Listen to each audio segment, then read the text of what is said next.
সিরাজগঞ্জের বেলকুচিতে বজ্রপাতে কলেজ ছাত্রের মৃত্যু। সিরাজগঞ্জের বেলকুচি উপজেলার চর সমেশপুর গ্রামে ধানের চারা রোপণের সময় বজ্রপাতে এক কলেজ ছাত্রের মর্মান্তিক মৃত্যু হয়েছে। সমেশপুর গ্রামের উজ্জামান সাহেবের ছেলে সিয়াম আকন্দ, উনি আজকে আনুমানিক সকাল 9:30টার দিকে ওনার নিজ জমিতে করার জন্য নিজের জমিতে গিয়েছিলেন। সেখানে আসলে সকাল থেকে আপনারা জানেন যে সকাল থেকে গুড়ি গুড়ি বৃষ্টি, আবার বেশি বৃষ্টি হওয়ার কারণে বজ্রপাতে ছেলেটা এই সিয়াম আকন্দ আজকে বজ্রপাতে কয়েকজন ছিল, কিন্তু সিয়াম আকন্দ বজ্রপাতে নিহত হয়েছে। নিহত মোহাম্মদ সিয়াম হোসেন 18 উপজেলার চর সমেশপুর গ্রামের সুরুজ্জামানের ছেলে। তিনি এবছর সিরাজগঞ্জ পুলিশ লাইন কলেজ থেকে এইচএসসি পরীক্ষায় অংশগ্রহণ করেছিলেন।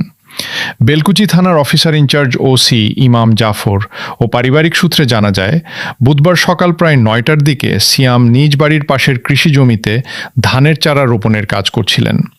এ সময় হঠাৎ বৃষ্টি শুরু হলে প্রবল বজ্রপাতের শিকার হন তিনি। বজ্রপাতের আঘাতে ঘটনাস্থলেই তার মৃত্যু হয়। খবর পেয়ে স্থানীয় লোকজন ঘটনাস্থলে ছুটে এসে তার মরদেহ উদ্ধার করেন। তরুণ এই শিক্ষার্থীর আকস্মিক মৃত্যুতে পরিবার ও স্বজনদের মধ্যে শোকের ছায়া নেমে এসেছে। এলাকা জুড়েও বিরাজ করছে গভীর শোকের পরিবেশ।